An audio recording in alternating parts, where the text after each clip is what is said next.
am Fletcher Brown with another artist video blog here at our YouTube channel, kicks96country.com. And our guest today, I'm fixing to talk to two of the most interesting new artists to hit Nashville in a minute, based on what I've learned about them anyway. Please welcome for the very first time to Kicks 96, James Hollingsworth and Holly Lovette. How are you guys?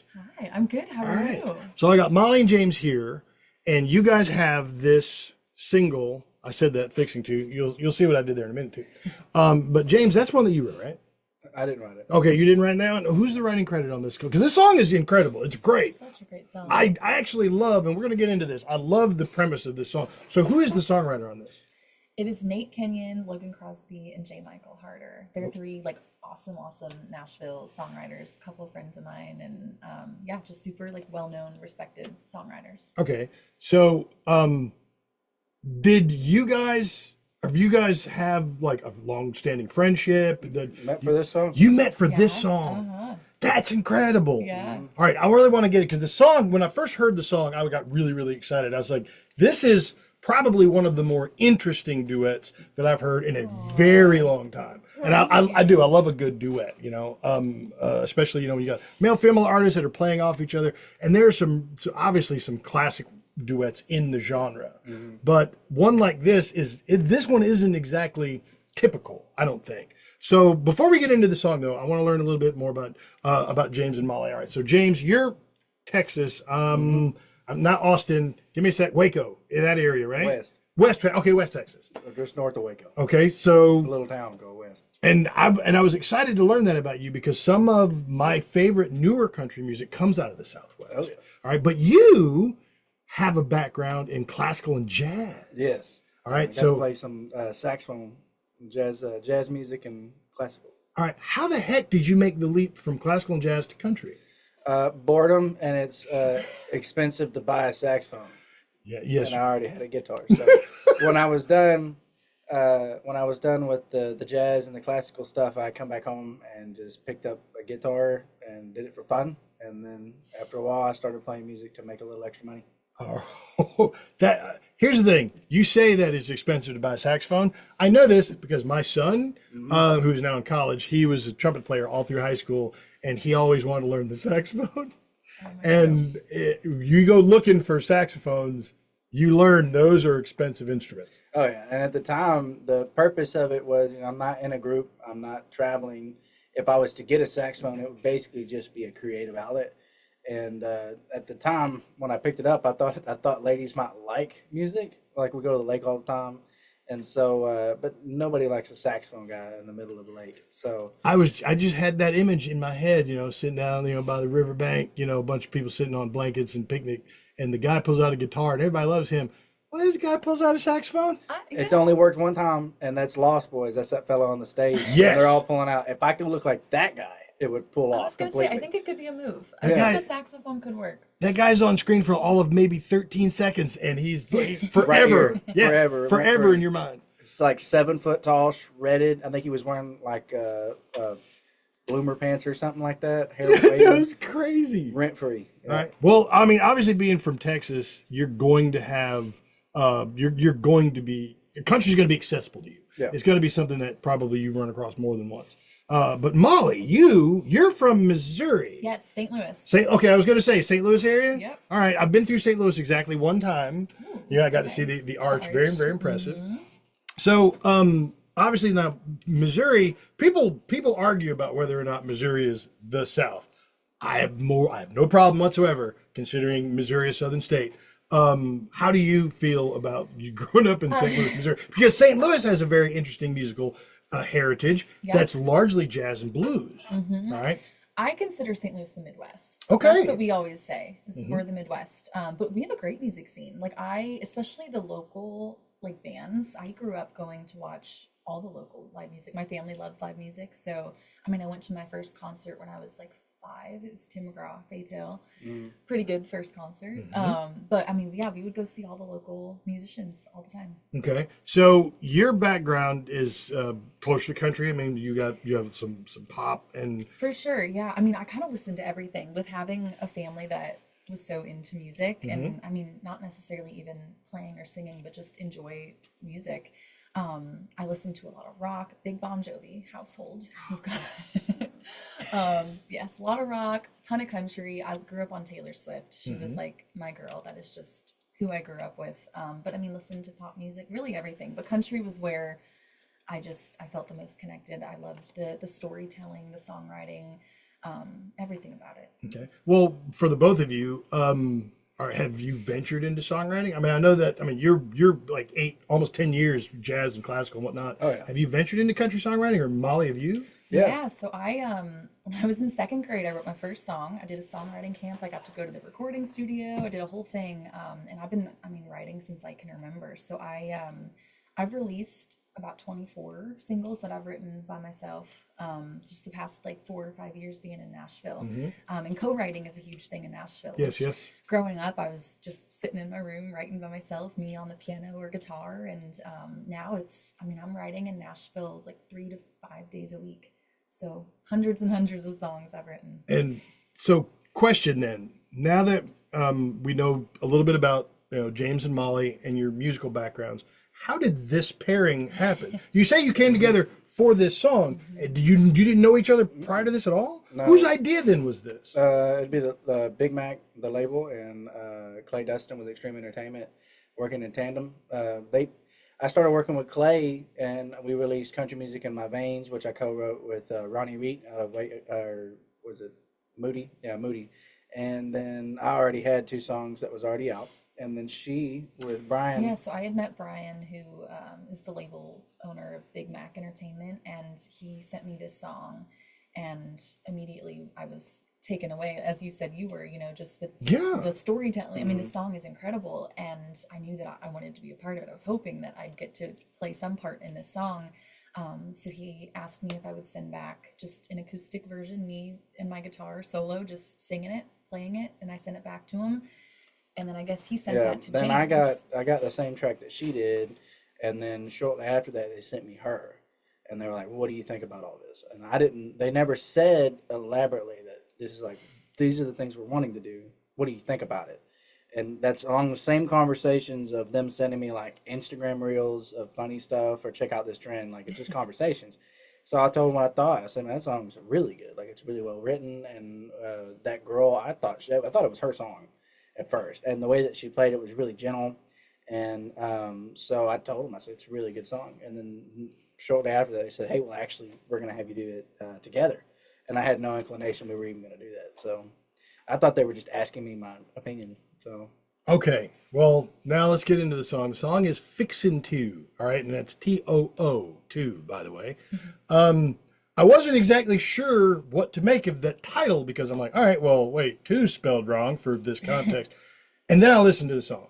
no, And you correct me if I'm wrong, but my impression of the song is like it's a story of 2 people who are complete and total strangers, both of them going through their own heartache and healing process, that are kind of just sort of going through the motions of their lives and almost completely resigned to whatever this feeling is, this hurt or whatever. And they see each other and recognize that in one another. no. And that kind of bonds them to one another and brings them together. And then out of that, they forge a new happiness out of that. And Step forward. it's very, very moving, and it's actually kind of jarring. You don't think about just like the trauma of heartbreak and whatever it is that you're feeling, however, whatever has you low, you don't necessarily think about that as something that attracts you to another person. But when you can recognize that, like they say, same, no same. And so you see that you get this great, beautiful story of 2 people who desperately need to heal and find a way to do that with one another because they're both kind of going through the same thing. So was that the impression that you guys got when you first A heard hot it? topic for it is it's something that a lot of people grew up with, this feeling of like, in a musical term, it's misery loves company. Yeah. But that's a negative form of that. Very. And for me, this is opening the doorway of the only pathway through suffering is presence, and it's presence of other people that were like-minded. Sometimes it's not even saying something. Sometimes it's just acknowledging the fact that it exists and moving forward. And if you take it out of two people, it's something that families do all the time, and people have forgotten how to do a lot. It So, takes the idea of love at first sight, it takes that idea and kind of turns it on its head, because that's not what is happening here. It's more of, I understand you and you can understand me.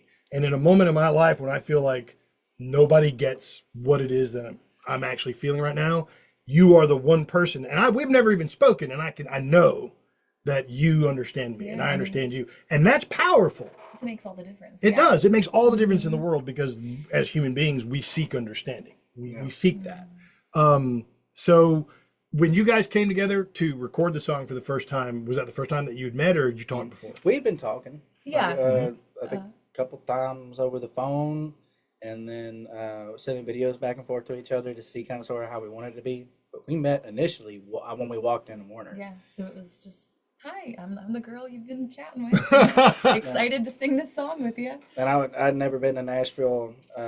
Texas is a completely different scene. And if I remember correctly, when she hopped out, you were wearing like a big fur coat.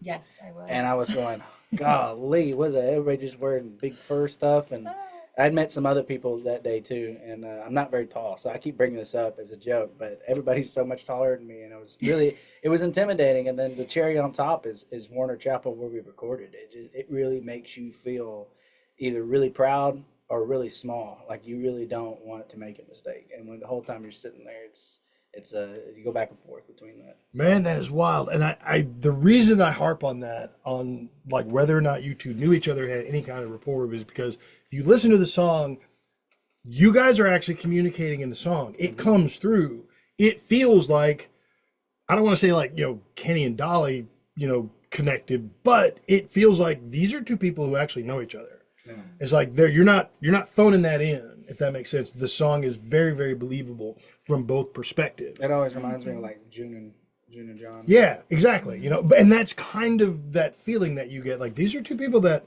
actually know one another, and it's fascinating that you guys didn't meet before this. But I guess that's really just a testament to your musicianship. Yeah, and I think the song makes it easy too. It's like you can feel that character, like you can step right into it, and it's like that's just what we did. It's very inclusive. I figured that out fairly quickly. I showed it to family members, and I have family members that they're always polite, but they're like talking nonstop about how the song makes them feel. And that's when I realized how like it's really coming out and spreading to what people can actually identify with. And I think that kind of leads to it. We never sat down and talked about what the song meant for us, what memories it drags up. But I'm sure, I mean, it's a lot of people have that kind of feeling. Suffering alone for a lot of people is more of an option than actually doing it with anybody. And even between like people married, father and son, I mean, it's just a stigma. If you're going to do it, you're going to do it alone. All right, so here's the $1 million question. It's a duet. It's obviously a very powerful song. Which album will it appear on? You guys aren't a duo. Like you're not like traveling the country together as a duo. You are James and Molly separately. So you'll have an album. You have an album. Is it going to be on both your albums, or is it going to be on just yours, or just Molly's? That's a really good question. Yeah, I know it's going to be on mine. It's for sure on his. It will probably end up on mine as well. I've been in the studio a bunch the past couple months, and kind of still figuring out the finishing touches, but I feel like it'll make an appearance. I want to go ahead and cast my vote for It Belongs on both of their albums. Honestly, I really believe that, regardless of who your audiences are, everybody will be able to plug into that song.